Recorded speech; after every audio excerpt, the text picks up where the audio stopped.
in the studio with me. He's getting his camera set up because if you haven't noticed, it's on social media too. Good morning, Shane. How are you? Good morning, Heidi. Good. You got a full day, I'm assuming. Oh, yeah, they're always full. I know. When you come to town, it's always full, isn't it? It is. The first thing I got to do today is enjoy some Lewistown Coffee Company vanilla latte and my Montana Pilot Association mug, so I'm getting a good start. Oh, that's a good start to the day. Yes. So what's your updates for the week? Because you usually try to highlight something. Yeah, we got a few updates today and some reminders. Big reminder for today is the data center meeting down at the Council on Aging beginning tonight at 6 p.m. It is 180 seat capacity in that building, and I'm told by the folks who are organizing it, because I kind of texted them and said, you know, there's going to be a lot of people there. Is this place big enough? And they got back to me and said, yeah, it's 180 people. But I do think you need to show up early if you do want to learn about data centers in the state of Montana. Yeah. And their influence potentially around here. And again, Council on Aging at 6 p.m. Okay. today. And then are we supposed to hear from both sides? That's the hope. Okay, I'm just asking. I'm certainly going to get a full, 360-degree view on data centers. That's what I hope we hear, and I think we will. Okay. Yeah. Awesome. Yeah, and Saturday, March 21st, we have the Lewistown Bowhunters Banquet, my first opportunity to attend. I actually bought a ticket. I got asked yesterday by a couple people, are you planning on going? So yes, I plan on it. You don't always make it to those events. No, it's kind of hard to get some stuff squeezed in. But yeah, that's at the Trade Center, Saturday, March 21st, 5 p.m. Looking forward to that. I'm a bow hunter myself, so it's pretty much a kindred spirit thing. I know quite a few of the people. I've just never been in that environment with them. That will be a good time. That'll be fun. Yeah. I do want to remind people of Sunday, March 29th, the Lincoln Reagan Dinner. We need to have as many people as possible participate. That's at the Yogo Inn. Come in at about 5 p.m., 5:30. There's $40 at the door, and then $320 can sponsor a table of 8. So if you want to do that, give me a call. We'll make those arrangements. We've already done that for a couple people. There's going to be a lot of people there because there's, the sheriff's office is contested, the county attorney is contested, and we have, one more. Commissioner. One of the commissioner's positions is contested. Of course, there's a couple of positions that are not contested, but the biggest in terms of statewide, actually national, but for our state senator that came in at the last minute after Senator Daines jumped out the last 5 minutes, U.S. Attorney Kurt Alme will be there. Okay. So I really encourage you to come to hear who our Republican Party picked, and I don't like that at all. The party picked them. That's not good. We need to pick them, but we need to also now know who this person is that is running. So come and learn about that guy. He's going to be there, Kurt Alme. Okay. He is a U.S. attorney in western Montana. So I urge you to come. If I haven't called you, it's because we have a list of 5 or 6 pages, and I got a page, so I'm calling as much as I can to invite you to come. It's really important to get involved civically, and how you do that is you become an informed voter. Right. So when you cast your vote, that is the best vote that you can cast. Yeah, and my understanding, the candidates get a little bit of time to speak, and then should be able to hang out and talk later or after the event too.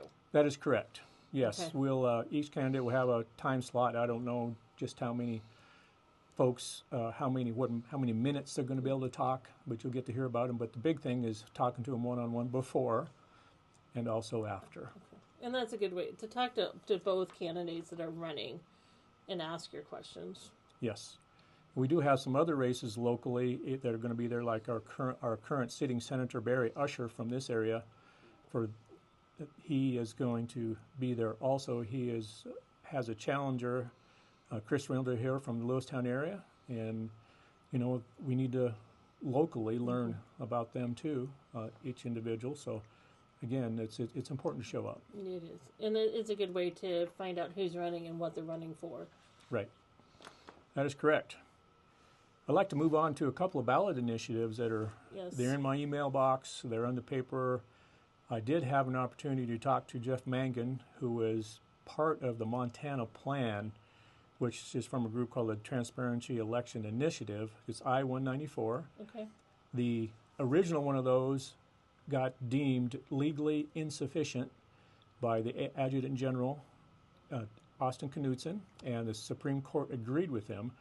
So that particular part of it is being rewritten. But in the meantime, I-194 is being circulated to gather signatures for a law change, not a constitutional change. So and what's 194 about? It's about getting big, dark money out of Montana politics. Okay. You can say it's the Anti-Citizens United initiative. And what it intends to do is change what corporations can do in their participation with political events and party politics and candidates in the state of Montana. You know, when a corporation incorporates in the state of Montana, they're allowed to do certain things. Well, this initiative is going to basically come and say you cannot be part of Montana politics through deep, dark money. You can still participate, but it's not going to be dark money. Okay. So we can actually trace that dollar back to the original giver.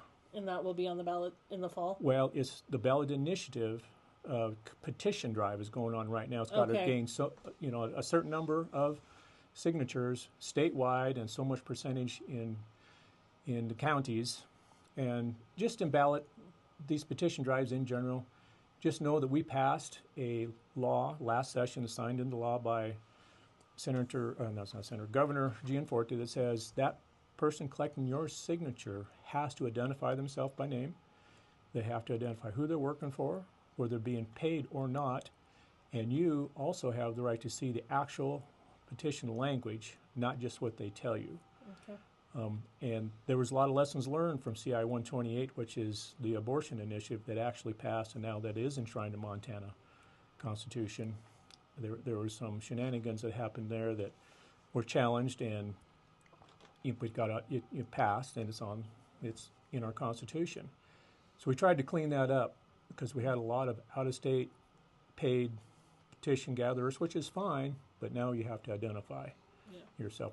Basically, when you get down to it, what we're trying to do is get to the point where these ballot initiatives are actually Montanans' grassroots efforts, not some big money out of state that wants to foist something upon the state of Montana citizens. Okay. So that's that ballot initiative. And there's another one out there, CI 132, and that's the one that's trying to try to enshrine in the Montana Constitution to have judges nonpartisan.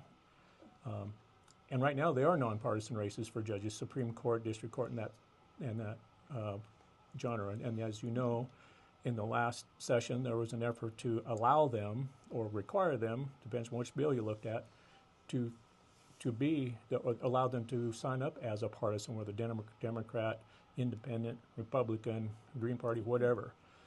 The CI 132 aims to say, put in Constitution, they're supposed to be nonpartisan. But we got to think about that for a minute. Everybody's partisan. And how do I know that? Because everybody has bias. So you have a basic, I lean conservative, I lean liberal. There's a basic bias there. And one of the questions we get asked a lot as legislators is, who should I vote for in this judge election? The information is out there. It's sparse. It's hard to find. And it's not readily available. There are some efforts to try to make it readily available. But one of the ways is that if you have a condition of bias, as in you're conservative, you're liberal, whatever, that's one purpose of the parties, is to give a voter a place to start. Yep. And that was the effort up there in Helena. Whether I support it or not, I did support the idea that they can file as Republican if they want to, or Democrat if they want to. I don't think you should force them. Right. But there was a bill to do that. Okay. But the CI 132, I think you should match the condition. If we have biased, partisan judge elections, which we do, there's nobody going to tell me otherwise. Just because they don't register as a Republican or a Democrat right now don't mean they're nonpartisan. Now, having said that, a judge, once they're elected, they are expected to be impartial when they're judging. That's the goal, is be impartial. Right. Once they're on that seat. Once they're on that seat, yes. Okay. So I think it's important to match the condition we're in. And I say we have partisan judge elections because you can just trace back the money that's donated by certain causes, some of these big dark money causes as an example. Yep. Where does it come from? The vast majority of our last Supreme Court judge election, which got Corey Swanson elected as the chief Supreme Court justice, the vast majority of money came from out of state. So it's out of state money that's driving our politics, not Montanans driving our politics. So that's another initiative we're trying to make sure we.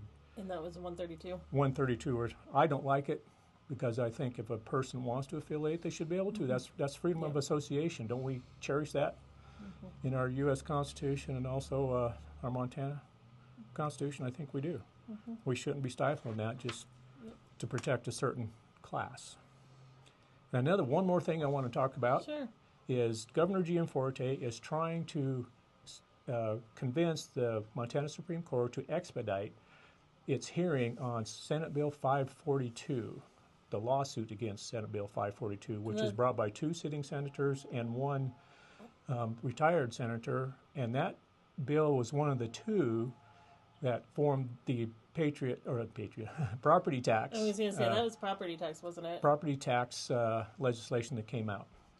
Senate Bill 542 violated, in their opinion, and mine too, because I did not vote for it, because there were things in there that shouldn't have been in there. We have a single issue requirement in Montana bills. That one had about 3.